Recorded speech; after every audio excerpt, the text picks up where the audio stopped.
What is up, my thrifty friends? Tabs here from the Urban Goddess shop. Welcome back to my channel. Karen, say hi. We just got home and she's wanting some cuddle times. I thought I would just bring her in here with me while we go over this. I'm so excited to come in this week. We have so much to talk about. I have an opinion on the new Posh feature, of course, and you know I'd have an opinion.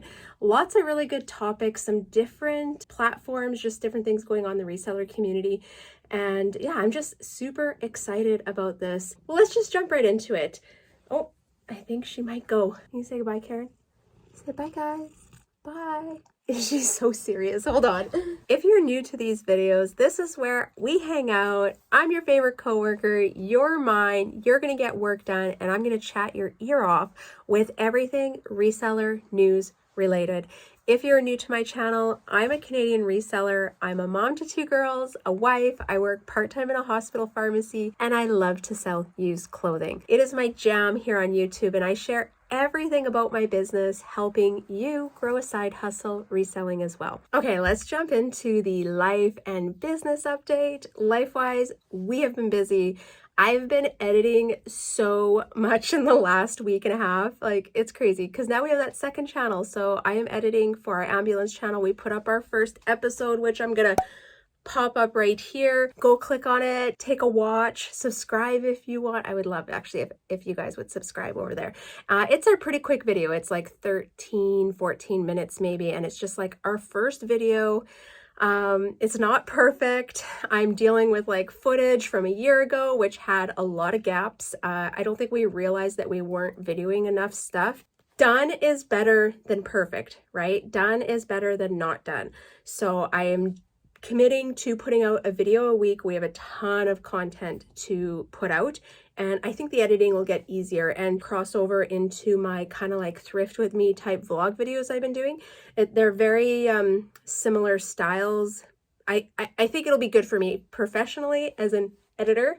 That's so crazy. As a YouTube video editor, it's going to make me grow. And I think the best thing is I'm like watching videos outside of my niche, which also helps me grow personally as a YouTuber. And yeah, I'm excited for the content we're putting out there because that's probably where I'm going to try more things. And then I'm excited for the content that I'm putting here to you guys on this channel. If you would like to follow along on our adventure, check out our channel, give it a follow. I would love that. And you guys know I absolutely love you all. And I think you will fall in love with that channel as well. A little bit different content. We are going to be using the ambulance for thrift trips, and Jeff is going to allow me to drive it because it's not much bigger than like a crew cab truck with like a long box. So literally it's like the same length, he said. So he was like, you can take it thrifting on trips if you want, even if you can't come. And I was like, okay, sold. And you guys get to come along on those journeys as well. Okay, so anyways, that's the ambulance part. Life-wise, I worked 2 days last week. We had an unexpected trip on Friday, and it took the whole day. We were out of town all day. It was just, yeah, something that we weren't expecting to do, so that took away from my business days. It's just been a busy week. I say this every time. It's just a busy week. So I'm excited for this week. It should be pretty smooth sailing. I think I work Monday, Tuesday, and then I'll have Wednesday, Thursday, Friday to do business stuff. I have so much stuff to list. I did not actually list anything last week. I have, I think, 12 or 15 items photographed that I'm probably going to list tonight, which is Sunday night, while we're watching the hockey game. Oilers are in the playoff. Edmonton Oilers, that's our team. It's been our team for like 20 years, so we're very excited. And I think I'm going to do some listing while we watch that show, but I need to get some listings up. And then I also need to get some listing up this week. So yeah, that's the personal life. Business-wise, sales are slow, like they're good between both platforms. I think I'm just under $1,000 for the week, which is still really good considering I didn't list anything last week fresh, but not where I want to be. And that's also eBay picking up slack there. Okay, like I gotta say that eBay is picking up the slack right now. Thank goodness for cross listing. Yeah, if I didn't have eBay right now, it'd be pretty sad. I also think I'm going to cross-list a bunch of stuff over to Facebook Marketplace and just try and sell some things locally. I have a ton of good brands that would sell locally for cash, which is nice as well. And yeah, that's my plan for this week. I need to get on track with my business because I've kind of fallen off and not been super consistent with my business stuff and my listing. And then also my taxes. Oh my gosh, I need to start on my taxes. So my due date is in June, but I mean, that's fast approaching. I also have to do some stuff for my pharmacy license. I think I need to make a list, guys. As I'm saying this all out loud, I'm like, I'm in poop right now. I have so much to do. Okay, enough about me. Let's get into the news. That's my life. It's a shit show, but it is what it is, right? We're all busy and things are crazy. First off, I want to apologize because I have not been putting the quality into these videos that I was at the beginning, and I've kind of been rushing. I've also been like overwhelmed in other areas of my life, and I just haven't put the effort in that I like to put into these videos. So I did some self-evaluation last week and kind of came up with some processes throughout my week where I can gather ideas without putting that pressure on me, you know, on the weekend to come up with them. And I think I have some good stuff in place, so I'm excited. We have good topics, and I now have a way to get good topics going forward. Also, if there's anything you guys want to add to this discussion, please drop it in the comments. Also, you can send me a message on Instagram. But even if you have any like hang-ups in your business or things that you're struggling with, drop them in the comments. I love addressing those in videos because there's probably other resellers feeling the same way that you are, because we all are going through the same stuff. No matter how small or how big your business is, we've all been there, if we're not there with you right now. Help me out. If you guys have any ideas, please know you can always drop them down or share them with me, and I will do my best to talk about them in these videos as well. Okay, so I recently posted on Instagram if anyone else plans their appointments around their daily thrift routine. For example, Emeka has orthodontic appointments, and I will never book them early. Like, they either have to be early in the morning or they have to be after I typically do my little thrift route. And it made me laugh because I know I do it. I was like, do other people do this? Is it just me? I also had a hair appointment last week, which kind of planned the appointment around that too. So I worked them together, but I literally will not book anything in the morning because that's my favorite time to go sourcing. And fun facts, I also put a poll on my Instagram. 52% of you said there was no other way, that's the only way you do is plan your appointments around your sourcing. 39% said no time for appointments, got a thrift. I love that. 90% of you guys knew what I was talking about. The other 9% had no idea, and it said no idea what I was talking about. But that's okay. I think it was a little bit vague, and you either did it and knew what I was talking about or you don't. I personally plan my appointments around my thrift route / routine times. I am all about, okay, if I'm out, can I stop at the thrift, right? And what time works best? So if you do it, drop it down below. Give me an example recently of an appointment that you booked around your daily or weekly sourcing. All right, I thought that was super funny. Super funny. I almost forgot I had to add this in. I wanted to announce I did a giveaway for a Viore men's t-shirt on my one of my thrift hauls, and all you guys had to do was comment, and I'm going to mail this out to someone. This men's shirt has a 300% sell-through rate on eBay, so yeah, huge score. And the lucky winner, I also commented on your comment, I need your email address, but it is Kenda Coleman. Kenda, if you can go back to your comment, shoot me your email address, that would be great. And yeah, I can't wait to mail this out to you. Thank you to everyone else that watched the video, made a comment, that entered themselves into the contest. So excited to send this out. I'm also going to be doing more giveaways in my future Thrift With Me videos. and sharing some of the finds that I have access to locally with you guys and helping you in your reselling business. So I just want to say thank you and congratulations, Kenda. On the topic of thrift stores and prices, last week I asked what's been happening for you locally at your thrift stores in the video, and Christy from Kansas City said her stores eliminated senior discount, dollar days, and bonus points days. That's crazy. That's so crazy. Like, what is actually going on? When stores take away the senior discount day, that's a sad day. Like, shame on them. Seniors need that discount. Not like all seniors, but there's a lot of seniors on fixed incomes, and I think they rely on those senior days, right, to be able to save some money on new clothes if they need them, or any, even household goods, things like that. It's just, yeah, it's sad. This is free inventory that they are selling, and this really actually hurts the local people when they take away those discount days. I mean, it hurts us as resellers, right? A lot of us do use discount days, we do use points, we do use coupons, but it also will hurt the local people that are just shopping there, right? That enjoy going to the thrift store. And there are obviously always people that are in need that are going there as well.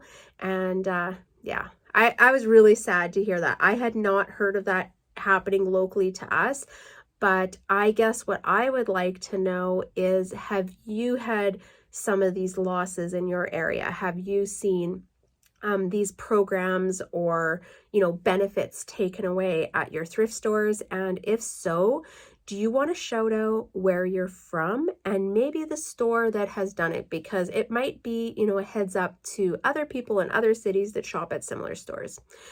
But yeah, that one kind of blew me away. USPS announced its second rate hike for 2023, taking place in July. The new rates include a 3-cent first-class mail forever stamp, which doesn't seem like much, but it's actually 5.4% increase. The price of the 1-ounce metered mail will increase to 63 cents, and the price to send a domestic postcard will increase by 51 cents. Wow, that's a big increase. A 1-ounce lettered mail to another country would increase by $1.50. There will be no charge to the single piece letter and flat additional ounce price, which remains at 24 cents. So I'm always blown away by the mail options in the US. And when I say mail options, it's like, I don't know, I feel like you guys just have so many like regional, out of state, flat rate boxes. Like, there's just so much going on where I feel like ours is a little bit more basic and simple. We have very basic flat rate boxes that don't even come close to what you guys pay. I do think we have something a little bit similar. It's just smaller scale here in Canada. So I am going to include a link down below to the news release for these postal increases. I also did catch another reseller's video on it, and he had put it out. There was some really good information. It's Rockstar Flipper, whatever opinions you have on him. But he did put out some really good info, and it's kind of staggering what he has to say and the percentages of the increases and stuff, and some things that I hadn't thought about. So he thoroughly breaks down total increased percentage this year with 2 rate hikes plus what the total rate increase has been in the last year for the US. And guys, I was shocked. Like, I was shocked when he added it up, because I think what happens is that you look at it, okay, well, this is what I see as the rate increase now, but they also rate increased it 6 months ago and then 6 months before that. So within a 12-month, or we'll say 13-month period, there's potentially 3 rate increases, which I felt like was kind of crazy. And maybe we're fortunate in that sense here in Canada because we haven't seen rate increases like that. There are some small changes coming to small parcel as well. These announced changes we're talking about were for the letter mail, so the ones that I talked about previously. He shares the actual combined rate, which increased on average 10% a year Like a 10% increase is actually quite a bit. That's crazy.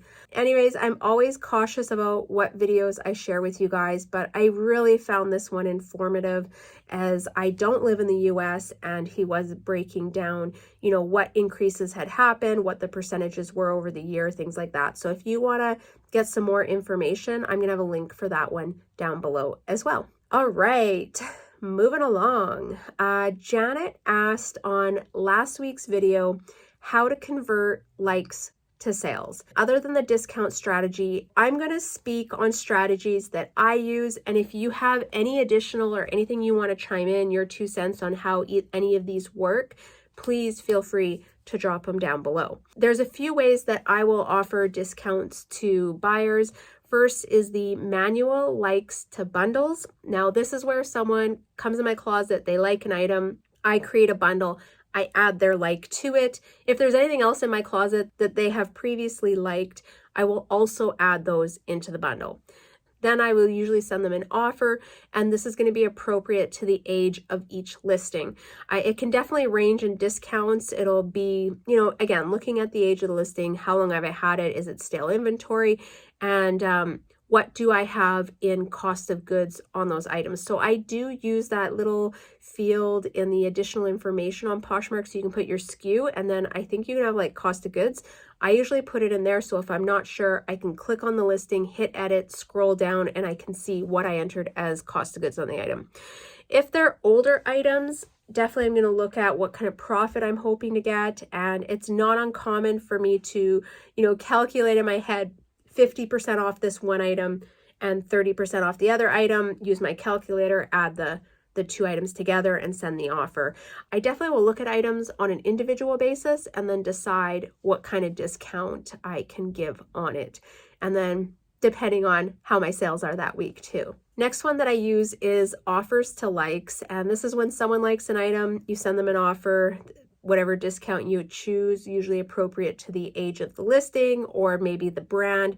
Obviously, if I had a Patagonia puffer jacket and I'm waiting for the perfect buyer, I may stick, you know, hard on the price. And the crazy thing is, through my automation that I use, which is POSH SIDEKICK, I can blacklist items that I don't want it to send offers on, and those items I will always send a manual offer on if I don't want it to, you know, be heavily discounted. That's probably one of the most common ways that I do that, and that would be through my automation.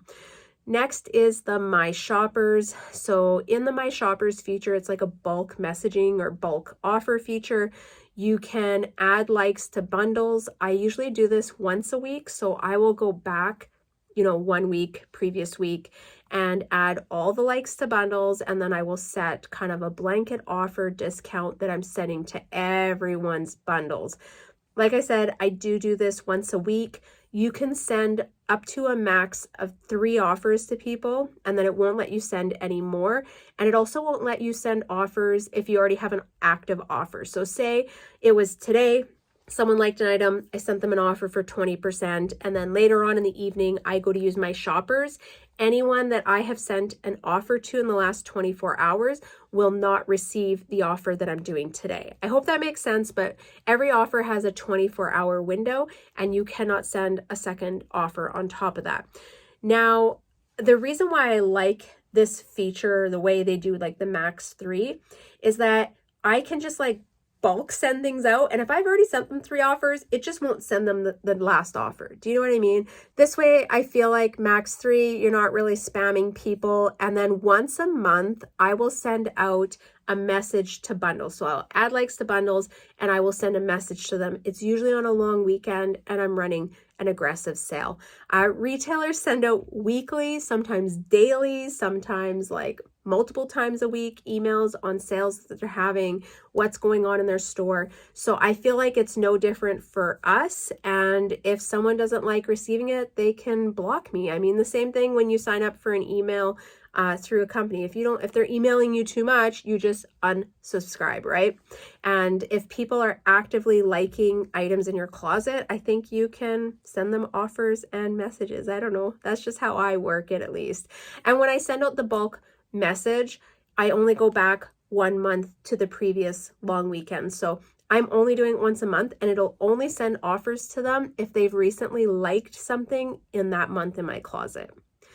And then, yeah, I think with those offers to likers, I use automation, like I said.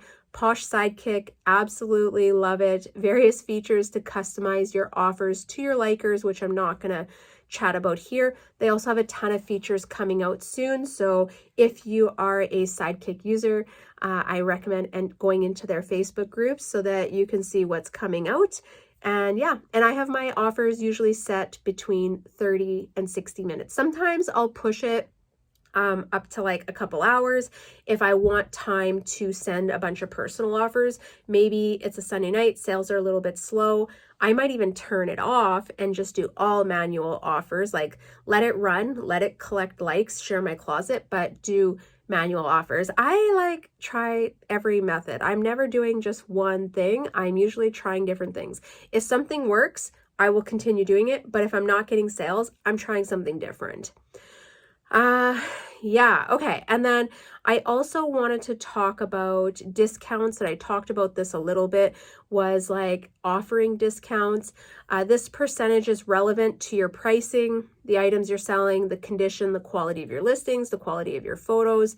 There are so many variables to break down. So to tell you what you should be pricing or what kind of discounts, that really depends on you and your business. So that part I can't give any advice on, but if you are not making sales, giving out 20% discounts, then you probably got to do a little bit more. And items are only worth what people are willing to pay for them, right? So if no one's willing to pay for buy the item with your 20% offers, you might be priced a little bit high. And this does not count to anything that's like unique, vintage, designer, high-end, things like that. Those are items that you're waiting for a specific buyer. But if you're selling like run-of-the-mill brands, run-of-the-mill products, and people aren't buying them, if you're selling run-of-the-mill items and they're not moving, you might have to drop your price a little bit, right? Or you might have to offer a better discount. Maybe your price a little bit higher than what people are willing to pay for those items. And it's tough because we are competing with live selling and, you know, some really good deals on mall brands. So it's a little bit of a different market this year. I would say so. For selling, it's a different market. And then I think when you're sending out offers, you need to be aware of what you have in for cost of inventory and that you're making a profit after fees, right? Make sure you know what your profit margin is, or what you were hoping to make off the item and what you paid for it originally. Okay, oh my gosh, that was such a mouthful. I hope it helps you. Like, I hope it gives you some ideas and maybe some new methods to try. If you have any questions or anything you want to add, just let me know down in the comments and I'd be happy to explain anything else that you guys need. Okay, switching platforms. Whatnot news. Okay, so I think I talked about this in a previous video, but Whatnot is now doing standalone listings, kind of like Poshmark, eBay, right? So they have their live selling, but you could also upload just listings into your Whatnot store. And I thought this was really cool because they actually created a feature where you can put your Poshmark closet and directly upload your Poshmark listings into Whatnot. And if you're not on Whatnot and you want to join, I have a link down below. I would love it if you used my link. If you're thinking of being a seller, also please use my link. But I am going to be experimenting with this a little. Now, currently, they are not allowing this option for Canadians. I did reach out to someone at Whatnot and was like, hey, I can't seem to do this. And they're like, yeah, we haven't added Canadians. And they said that they would add it if there was a need, like if people wanted to do it. So if you are Canadian and you're interested in doing this and you want to be able to transfer your Poshmark closet over to Whatnot, please send them a message, whether it's to support or on Instagram, and let them know. And then hopefully if enough people reach out to them, they will add that feature. But it's really easy to do. It looks really easy to do. Also, if you are in the US and you have done this, share your experience. How is it going? I have seen a few people on social media sharing their experiences and they were having a couple sales out of it, and it hasn't been going on, I think, for too long. So I was encouraged. I was going to give it a shot, but yeah, Canadians are not included at this point. But I do think it's a good way for you to diversify your business onto another platform that has a whole community shopping there as well. All right, what else do we got? Ooh, I got some Value Village Savers Club coupon info. And you may know about this. This might not be something new to you, but it is something that I think is worth talking about. Last week, they sent out an email, or I received an email for a Value Village coupon or a Savers Club. It had a tiered discount system, but the top tier was spend $70 and save 30%. So of course I'm like, yeah, I'm gonna go in there and spend $200 or $300 and save 30%. Now, here's where the fine print was. At the very bottom, it said the max discount that would be applied was $21, which was exactly 30% of the $70. So you have to spend over $70 to get the discount, but they're only applying discount up to that $70, which I thought was kind of sneaky. And I'm pretty sure it was a viewer that brought this up to me last time they sent out these coupons. So of course I had to read the fine print and it was there again. I really wish that they would apply that discount to your entire purchase. I mean, I'm going to take this back to again, Value Village is receiving their inventory for free. Please, come on, you could give us 30% off our entire purchase, but whatever. In case you haven't caught it, I just wanted to let you know, make sure you read the fine print on the coupons that you're receiving, especially the email coupons, because it may not be as good as you think it is. Next, we have some Shein news, and this is crazy, like absurd. I was actually shocked. So I have a coworker who saw something on social media and it was like, take this survey for a chance to win $500 of clothing from Shein. So she took the survey hoping to win something. I think it was advertised that prizes for every entry. And well, at the end, she did not win the $500, but she had to sign up for this like fee thing for the website. So basically she paid $44 a month is what it worked out to, and she would receive a discount on the Shein website. It was like a membership to Shein. I have never heard of this. Have you guys heard about this? It was the first time I've heard of this. And the other thing I was like, who spends enough money on Shein to justify a $44 membership to them? I don't know. It just blew my mind. Like, it blew my mind. And of course, as soon as she read that, she was like, what the heck? She was like, I totally just got scammed into doing this survey. And I mean, maybe it wasn't even a part of Shein. I don't know. She wasn't too sure because I did ask her that, but I don't know. If you guys have seen anything similar, let me know. Drop it down. If you've heard someone say something similar to you, let me know. But yeah, I was kind of shocked on that one. All right, I got two Poshmark news things. So first is there was some star review issues. So you know when you make a purchase and then you rate the seller. Basically, I had a viewer comment last week and she said that she had made a purchase on Poshmark, tried to leave a 5-star review.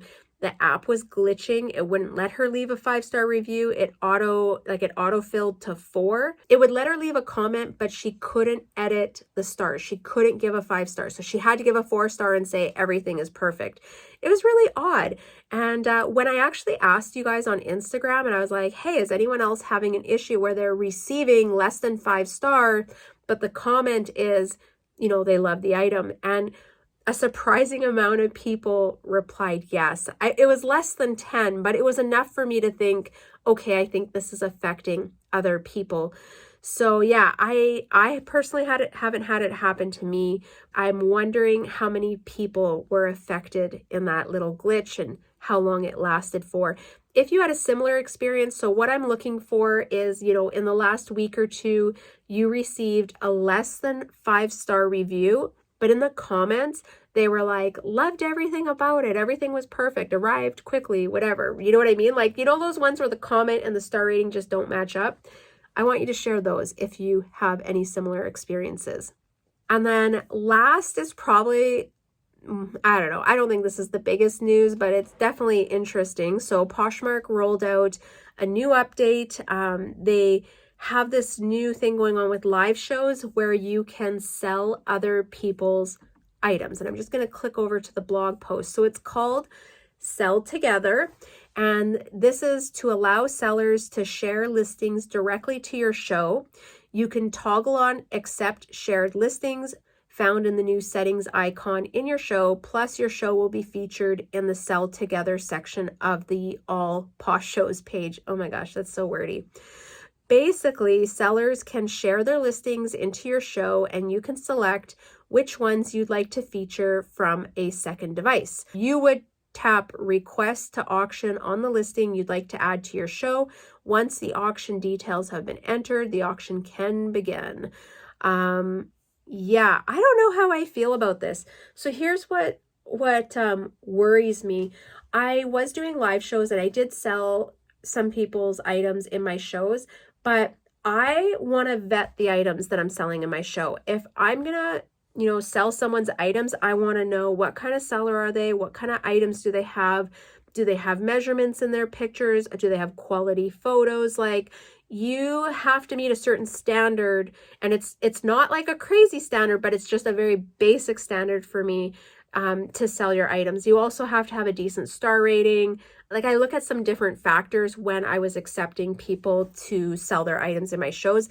What I don't like about this is that I don't think it gives you a chance to vet everyone in. And maybe if you put this out and people submitted all their items a week before, but yeah, I don't know. I don't know how I feel about this, because I think there will be people just adding items live during the show and the seller accepting. And I'm sure it's a way to try and like create community and the posh love and everything like that. But I think if you're a seller and you're selling other people's items on your show under your reputation, you need to know that they are good items, that the seller is reputable, and that you trust them, because there's a lot of people out there out scamming. So just be careful with it. That is my 2 cents on it. I don't know. I have worries, but I'm not completely against it because I have done it myself. But I just hope anyone that's doing this is carefully reviewing the sellers and their items before selling them in their show. And then the other thing that's like super weird about them pushing this is that during live shows, so say you select a couple items from different people and someone's in your show buying, they have to pay shipping individual to each seller in your show. And I don't think that that's always very clear. It's something I used to talk about in my shows when I was selling other people's items, but I still would get a message like, oh, do I have to pay shipping for each person? Yeah, you do. Crappy thing about it is that if you're going to buy an item, you're only buying from that buyer, or you're going to pay double the shipping price, which is $13.49 here in Canada. I don't know what I think about it. If you have any thoughts, drop it down below. Have you been to any shows? Are you a seller that has accepted other people's items? Like, what are your thoughts and experience on this new feature? I just wish they would fix the algorithm. Fix the search. Come on, do it, Posh. You can do it. Fix the things that we really want. Oh well. All right, that's it. That wraps up the topics that I had. I felt like we had a lot of things to discuss. I was pretty excited. And yeah, I think it's gonna be a good week. I think sales are gonna slowly start picking up. I have noticed a little bit of an increase in mine. I'm hoping it just kind of slowly keeps building up again. We are heading into summer slowdown, but I still make sales in summer. I don't really experience a crazy summer slowdown. So I'm just hoping it gets back to consistent, because right now it's not very consistent. I just want consistent back. So yeah, on that note, what I would love to hear from you guys, because we're going to be coming up to the end of the month, I want to know, what are your May goals? What are your May business goals? What are you trying to achieve? What are you trying to do? I know we set this month's, April's business goals. Mine was to just list consistently, which on the weeks that I could is what I said. I kind of failed at that. I'm being completely transparent. I did really well, and then last week I completely fell off. But I'm giving myself, space for that. It is what it is. I can't change it. I can't imagine more hours into the day, and I am not willing to sacrifice my family time and me time to get those listings out. So I guess that's my own fault. But for May, here's my goal. I want to list 40 items. Let's say that. I want to list 40 items a week because sales have just been kind of slow. So I know I got to increase my listings because my sell-through rate has been a little bit lower. I want to list 40 items a week. I want my gross sales over $1,200 a week, and I need to start selectively sourcing. I'm also going to be sourcing for eBay, like eBay specific items, because there's a ton of brands and items that sell well on eBay that have high sell-through rates that don't do very well on Posh. So my goal is to learn those items and start working on that in the month of May to grow my eBay business, to really start holding its own against Poshmark. I think it's possible. I know it's possible. I just got to water the grass there. What I would love to know, what are you guys doing? What's your plans? What are you hoping for in May? Share it below. No goal is too big or too small. Anything you want to say, I'm here to support you. All right, guys, I'm going to head out of here. I hope you enjoyed this week's episode. I hope it brings value to your business. Thank you so much for listening, for showing up, for being here. I love keeping you guys company. Like, I seriously love keeping you guys company during these episodes. So don't forget to hit like and subscribe. I'm wishing you guys all many sales. And I'll see you next time. Bye.